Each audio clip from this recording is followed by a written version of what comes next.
palavras valem mais do que 1000 imagens. Caderneta de poupança ouro do Banco do Brasil. Investimento que tem a rentabilidade e a segurança do maior banco do país. Palavra do Banco do Brasil. Atenção, emissoras da Rede Globo, para o top de 5 segundos.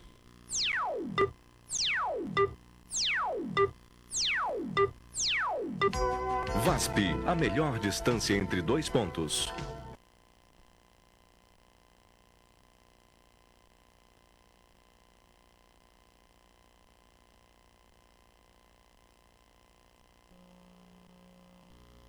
O presidente soviético deposto, Mikhail Gorbachev, deixa a Crimeia, viaja para lugar ignorado e aparentemente passa bem. O repórter Pedro Bial informa de Moscou os planos da junta que assumiu o poder na União Soviética. Tropas militares aderem à resistência liderada pelo presidente da Rússia, Boris Yeltsin. Os Estados Unidos suspendem qualquer ajuda econômica até a volta dos dirigentes eleitos ao poder. São estes os destaques desta noite no Jornal da Globo. E vamos ver agora o resumo das principais notícias do dia.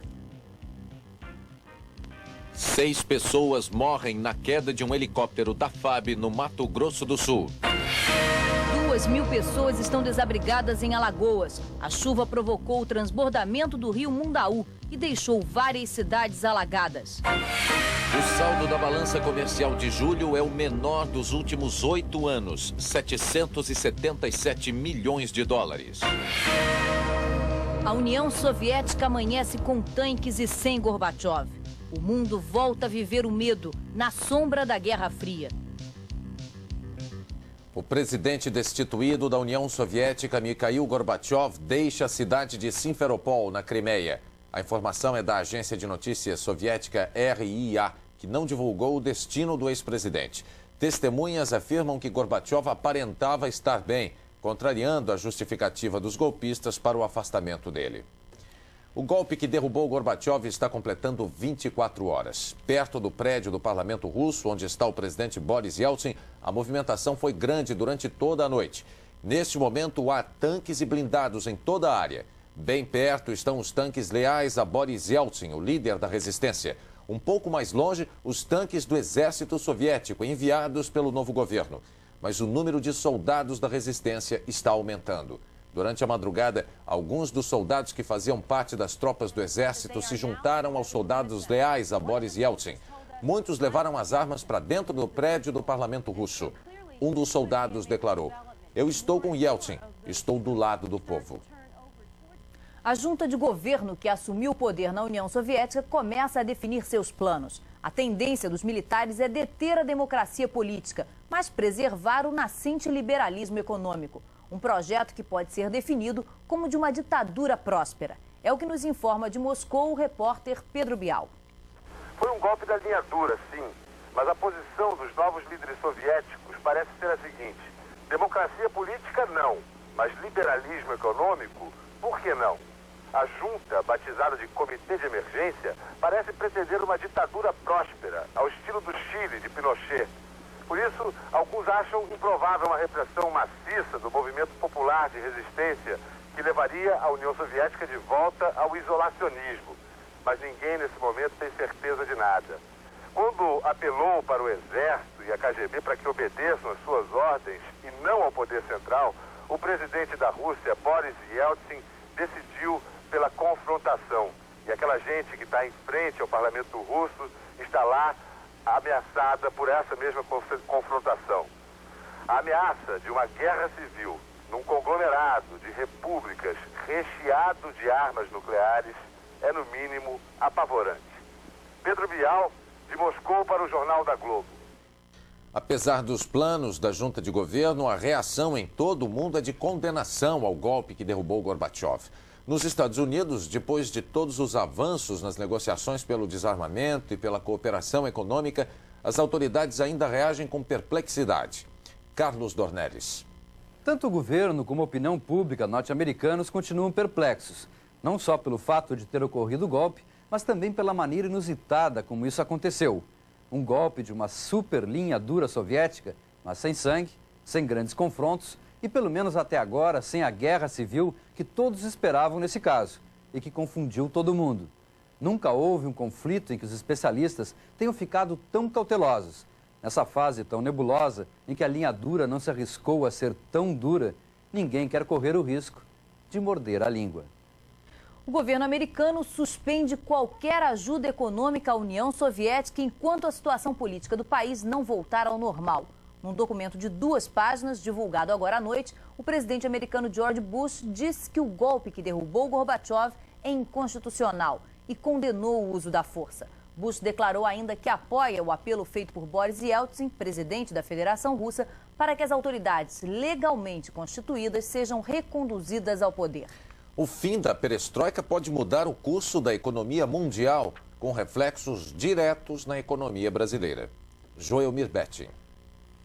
A curto prazo, o fim da era Gorbachev pode desencadear o boicote econômico do Ocidente, já proposto hoje mesmo pelos Estados Unidos e já aprovado pela Inglaterra. Um boicote que seria duplamente prejudicial à economia do Brasil.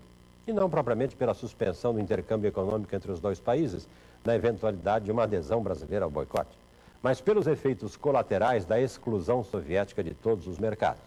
Moscou deixaria de exportar petróleo e de importar grãos.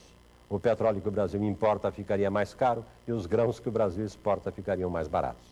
E mais, a volta da Guerra Fria decretaria alta dos juros e alta do dólar, o que aumentaria o custo da dívida brasileira e reduziria o poder de competição do produto brasileiro na Europa, no Oriente Médio, na Ásia, porque dólar mais forte encarece o produto brasileiro fora dos Estados Unidos.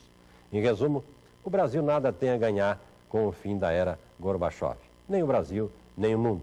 Todos acabam perdendo com essa catastroika. O preço do barril de petróleo chegou a subir $2,70, mas a Petrobras diz que a alta não preocupa. O que parece é que não há motivos para acreditar numa oscilação para mais do preço de petróleo durante um tempo que seja preocupante para a economia brasileira. A nossa aposta é que esse preço deverá reverter, eu diria até rapidamente, para o nível anterior a essa crise política na União Soviética. O embaixador do Brasil na União Soviética, Sebastião do Rego Barros, estava de férias no Rio de Janeiro, mas nesta segunda-feira foi convocado para uma reunião no Itamaraty, em Brasília. O ministro das Relações Exteriores, Francisco Rezec, queria esclarecimentos sobre a situação da União Soviética. O embaixador teve as férias canceladas, mas vai ficar em Brasília até a segunda ordem. Do Itamaraty, em Brasília, a repórter Cecília Maia dá ao vivo outras informações. Em princípio, 2 viagens internacionais podem ficar canceladas por causa do golpe na União Soviética.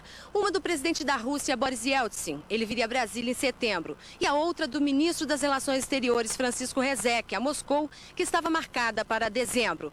Isso, no entanto, não significa uma ameaça na relação entre os 2 países. O governo brasileiro espera, inclusive, que sejam mantidas as relações comerciais. No ano passado, o Brasil exportou $208 milhões em produtos agrícolas para a União Soviética e importou $52 milhões em fertilizantes e sardinhas. É uma relação favorável ao Brasil e, portanto, de grande interesse.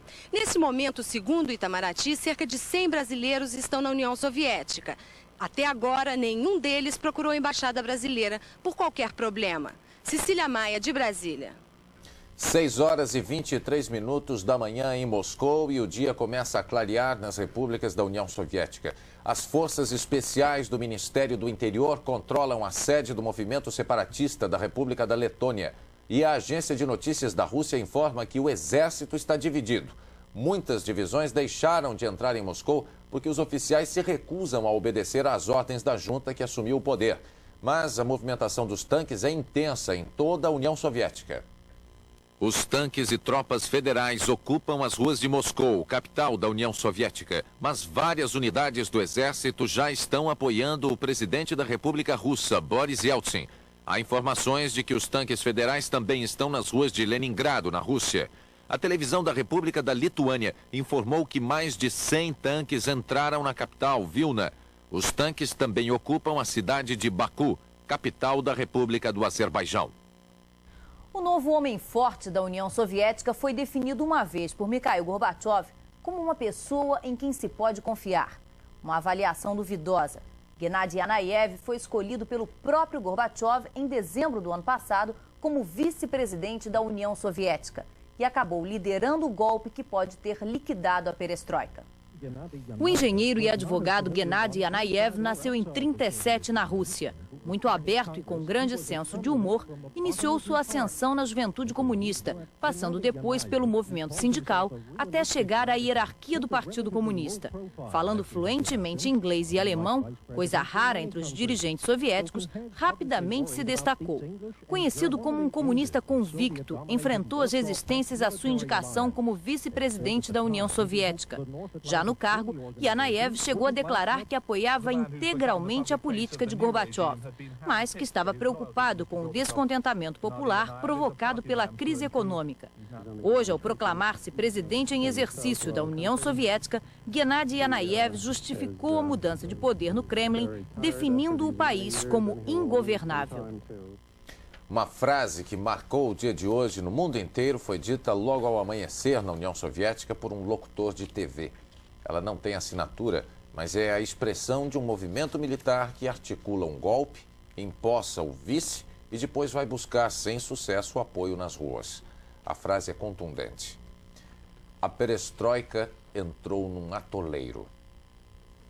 Veja a seguir os protestos na União Soviética e a resistência do presidente da Rússia, até então o maior adversário de Gorbachev. A posição do governo brasileiro sobre a crise na União Soviética. Daqui a pouco.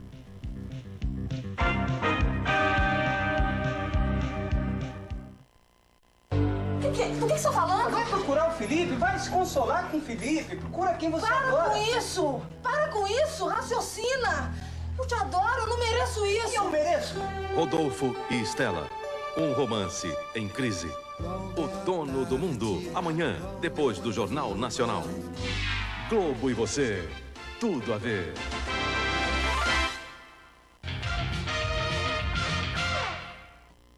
Os hospitais de Moscou estão preparados para receber um grande número de feridos. O vice-presidente da Rússia, Alexander Rutskoy, pediu calma à multidão que está em vigília em frente ao parlamento russo. Já foi feita uma convocação aos reservistas e voluntários que queiram defender a Constituição para se reunir no parlamento. Os presidentes da Argentina, Carlos Menem, e do Brasil, Fernando Collor, também manifestaram preocupação em relação ao golpe na União Soviética. O presidente Menem, que está visitando o Brasil, foi homenageado agora à noite com um jantar no Itamaraty.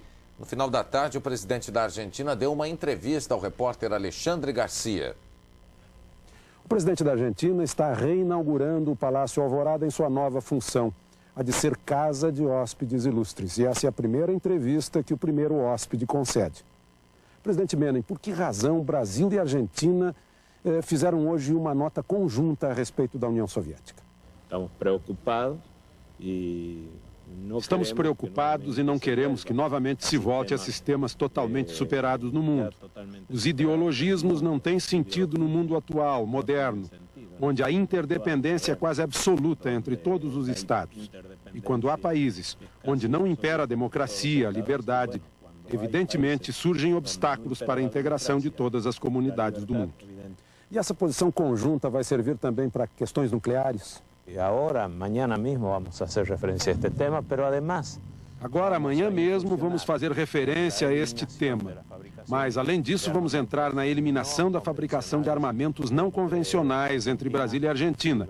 Armas químicas, biológicas, enfim, todas as que podem causar algum dano irreparável às nossas comunidades. Agora à noite, durante o jantar no Itamaraty, o presidente Fernando Collor falou sobre a crise na União Soviética.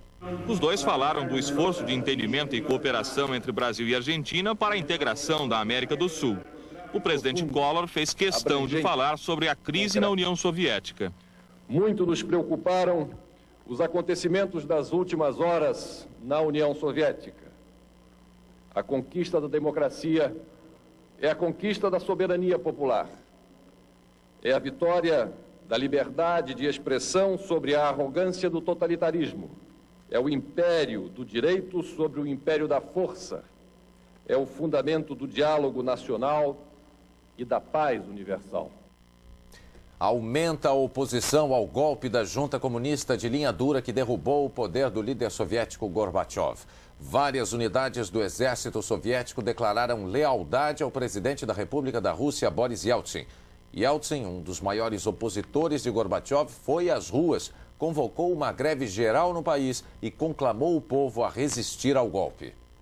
Os mineiros da Sibéria, a maior região produtora de carvão do país, estão parados. Os trabalhadores das minas das repúblicas da Rússia, Ucrânia e Bielorrússia também entraram em greve. Segundo o comando dos mineiros, apenas as minas de Vladivostok ainda estão funcionando. E na República da Rússia, os protestos lotaram as ruas de Leningrado e Moscou. No final do dia, os protestos chegaram a Vilna, capital da Lituânia, que foi a primeira república a se proclamar independente da União Soviética. O prefeito de Moscou, Gavril Popov, convocou toda a população a participar de manifestações de protesto contra a destituição do líder Mikhail Gorbachev. O prefeito pediu aos moradores de Moscou para ir aos aeroportos e estações de trens explicar às pessoas que chegam de viagem o que está acontecendo na cidade.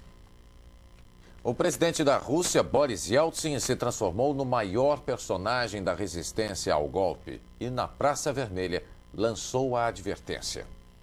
As nuvens do terror e da ditadura pairam sobre o país.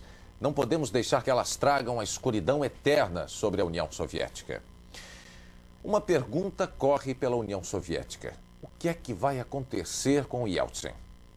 De cima do tanque, o líder populista prega a greve geral contra o golpe e é aplaudido pela multidão. 60 anos, 1,93 m de altura. O engenheiro Boris Yeltsin construiu a imagem simpática em duas etapas. Primeiro contestou os desmandos comunistas.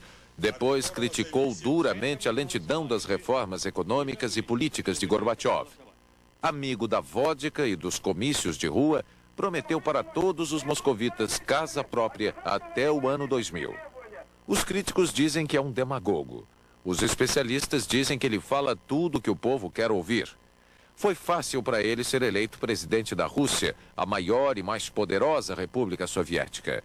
Yeltsin garantiu que o poder ficaria nos distritos e não no Kremlin. Ele abria o caminho para ser, quem sabe, o sucessor do adversário Gorbachev. Hoje, a sorte de Yeltsin depende da multidão que está na praça e do destino do tanque que está debaixo dele. A seguir, a repercussão do golpe soviético em todo o mundo. E o destino do homem que mudou a face do planeta.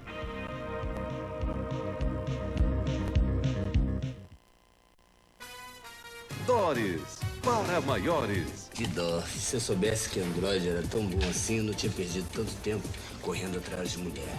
Como anda a nossa seleção? Você acredita no futebol brasileiro? Ih, tô negação. Negação. E mula sem cabeça, você acredita?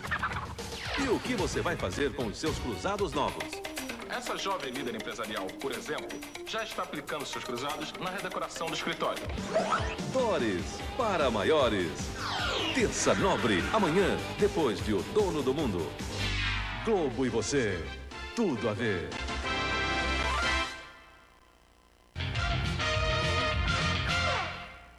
O exército soviético ocupou vários pontos estratégicos das repúblicas da Letônia, Lituânia e Estônia, as três repúblicas bálticas que lideraram o movimento separatista na União Soviética e se declararam independentes.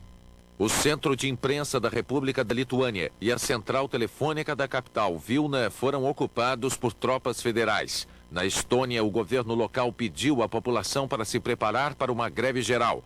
Pelo menos 300 tanques e tropas federais estão na Estônia. Em Riga, capital da Letônia, soldados do exército soviético mataram o motorista de um ônibus. Um dos passageiros ficou ferido.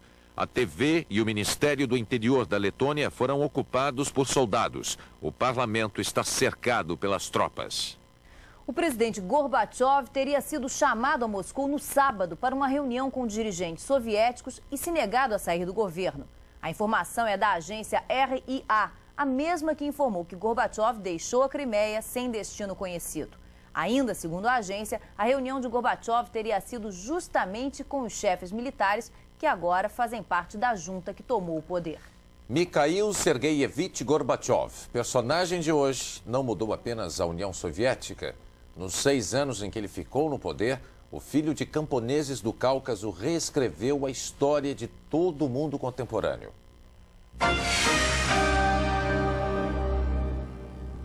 Mikhail Gorbachev deixa o poder aos 60 anos de idade.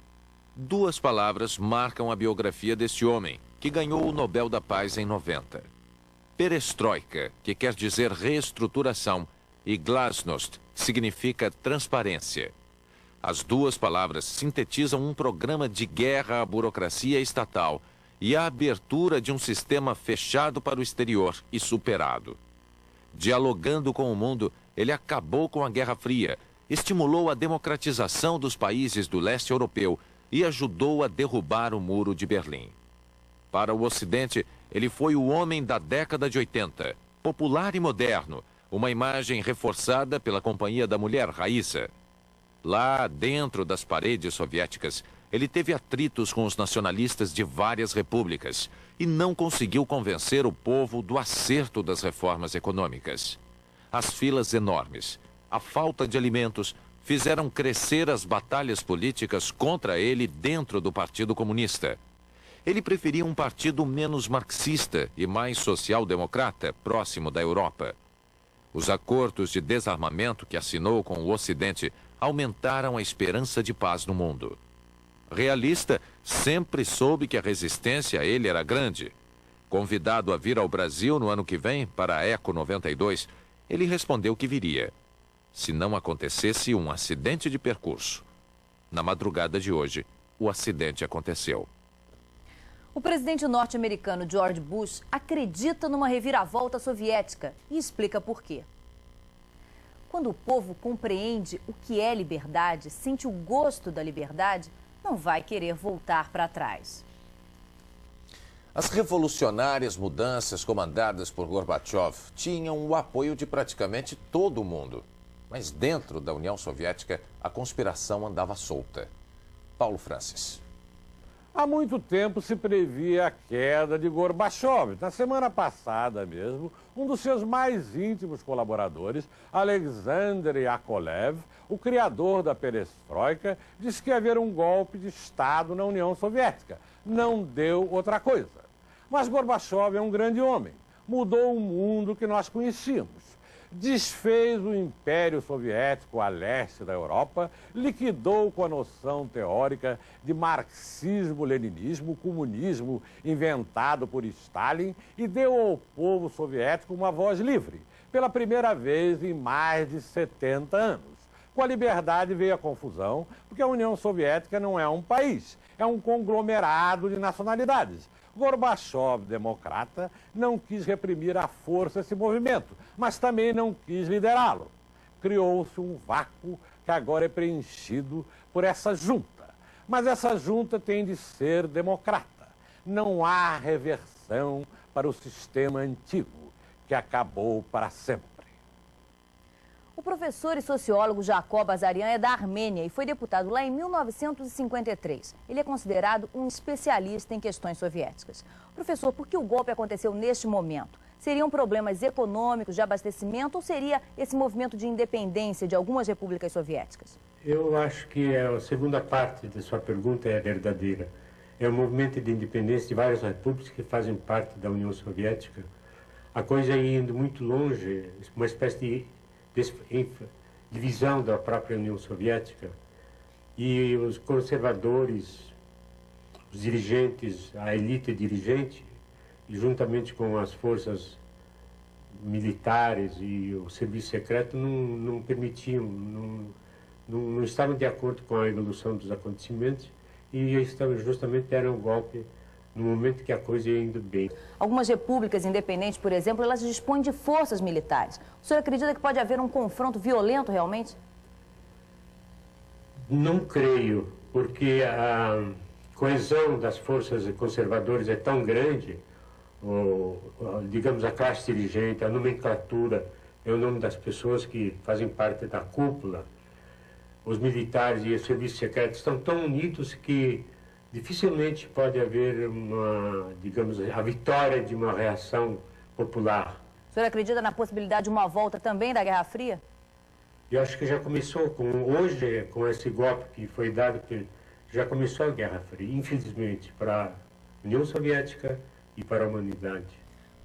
Veja a seguir: governo e oposição negociam a nova política salarial para o Brasil. A reação popular na União Soviética e as últimas notícias sobre o golpe que afastou Gorbachev do poder.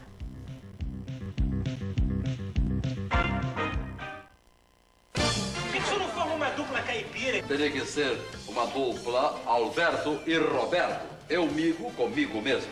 Alberto Roberto, velhos usa, Painho, jovem, justo veríssimo. Estados Anísios de Chico City, nesta quarta, 9h30 da noite. Globo e você, tudo a ver.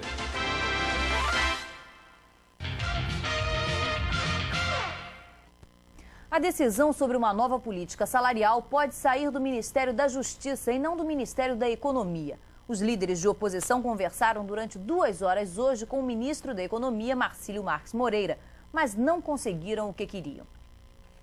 A conversa nesta mesa não foi fácil. Os líderes de oposição no Congresso apresentaram a proposta de 60 mil cruzeiros para o salário mínimo e a área econômica disse não. Para a segunda proposta de pré-fixação dos salários, o ministro também disse não.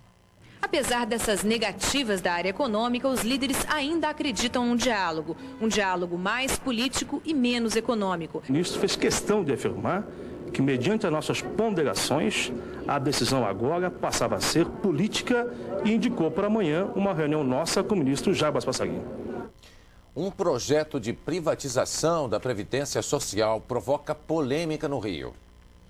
Aposentados, pensionistas e um grupo de deputados debateram a proposta de privatização hoje à tarde no auditório da Academia Brasileira de Letras.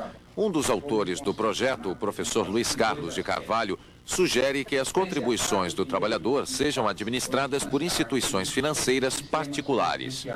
O trabalhador contribuiria com 10,5% ao mês e mais 2% por conta de invalidez ou morte.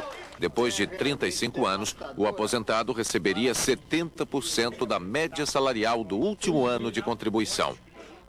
Brasília é a segunda cidade do país a ter telefones celulares. Com esses telefones, é possível fazer ligações normais sem a necessidade de fios. O presidente Fernando Collor recebeu o primeiro telefone celular do ministro da Infraestrutura, João Santana. Na mesma hora, ele fez um teste. Ligou para os filhos dele no Rio de Janeiro e, em seguida, para o porta-voz Cláudio Humberto. A Telebrás investiu 36 milhões de dólares, quase 15 bilhões de cruzeiros, na instalação do sistema que vai operar inicialmente com 2.000 aparelhos. O sistema vai estar totalmente implantado em Brasília até o final de novembro. O próximo estado a ter telefone celular vai ser o Paraná. Até setembro, a Telebrás quer lançar os editais de criação de sistemas de telefonia móvel administrados por empresas privadas. O deputado federal Ulisses Guimarães visita o 15º estado na cruzada em favor do parlamentarismo, o Rio Grande do Sul. Na Universidade Federal de Santa Maria, o deputado Ulisses Guimarães defendeu o parlamentarismo diante de professores, alunos e funcionários. Ele disse que o parlamentarismo é uma esperança para os brasileiros. O parlamentarismo não é uma panaceia, mas pode ser um emoliente, um remédio e uma luz de esperança, sem dúvida nenhuma.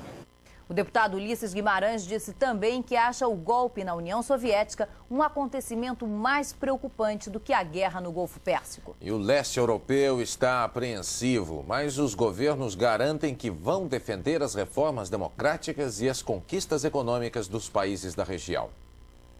Na Polônia, o presidente Lech Wałęsa pediu calma à população e garantiu que o país vai defender sua soberania. O governo polonês teme que milhares de pessoas tentem sair da União Soviética em direção à Polônia. A Alemanha reforçou a vigilância nos quartéis soviéticos da antiga parte oriental, onde o governo da União Soviética mantém quase 300 mil soldados. A Bulgária condenou o golpe da linha dura na União Soviética, mas afirmou que as reformas democráticas na Bulgária são irreversíveis. Em visita à Hungria, o Papa João Paulo II declarou que o golpe põe em perigo a política de desarmamento e as reformas na União Soviética. O golpe contra Gorbachev levou o líder alemão Helmut Kohl a fazer uma confissão em público. O principal motivo para a unificação alemã no ano passado foi o medo de que os conservadores soviéticos tomassem o poder. Kohl afirmou que a unificação das duas Alemanhas não teria sido possível sem a ajuda de Gorbachev. Mas a situação na União Soviética ainda não parece consolidada. A população deu mostras hoje de que pretende interferir no processo político. A população soviética acordou com a notícia da queda do governo e aos poucos foi para as ruas. Os gestos anônimos tentaram fechar o caminho dos tanques. Esta mulher, desesperada, aproveita a câmera para pedir ao mundo para lutar contra o fascismo. Já este homem tenta deter o tanque com o próprio corpo. E aos poucos, a reação popular foi crescendo. Aqui, a multidão obriga o blindado a fazer o caminho de volta, até que a população fechou o caminho dos tanques para a Praça Vermelha. Da parede humana que se formou à frente dos tanques, os soldados ouviam gritos furiosos. Na indignação e na revolta, as vozes se misturavam. Vergonha, vergonha. E de cima de um tanque, cercado pela multidão, um oficial soviético respondeu também aos gritos. O exército soviético não vai matar seu povo. As equipes de televisão estrangeiras estão proibidas de transmitir imagens de Moscou. A decisão do governo golpista deixa liberadas aos jornalistas apenas as ligações telefônicas. O Ministério Soviético da Informação anunciou que a proibição vai ser reexaminada na manhã desta terça-feira. Um porta-voz do parlamento russo confirmou agora há pouco que a divisão blindada de elite do exército soviético aderiu ao movimento de resistência liderado pelo presidente russo Boris Yeltsin. A notícia foi recebida com festa pela multidão que passou a noite perto do prédio do parlamento russo em Moscou. A equipe de jornalismo da Rede Globo e toda a equipe da Globo continua em plantão para trazer as últimas informações sobre o golpe na União Soviética. Por enquanto, é só. Uma boa noite. Boa noite.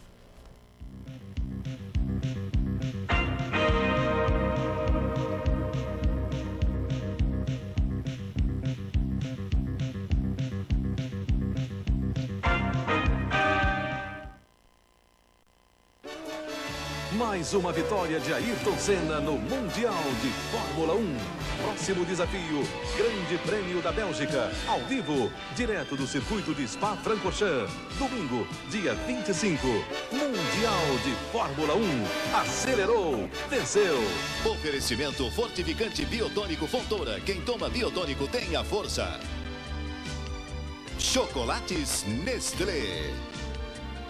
Do seu posto Esso, na Fórmula 1, cada vez mais com você.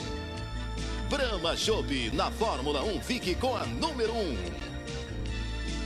E Nike, a vida na sua melhor forma. Eu me lembro de uma frase de Goethe, que diz que ler é a arte de desfazer nós cegos. E a pessoa alfabetizada lê. E a pessoa que lê desfaz esses nós. Eu acho que o Brasil, desfazendo esses nós que ainda o prendem ao terceiro mundo, caminha fluentemente para uma posição melhor no cenário internacional.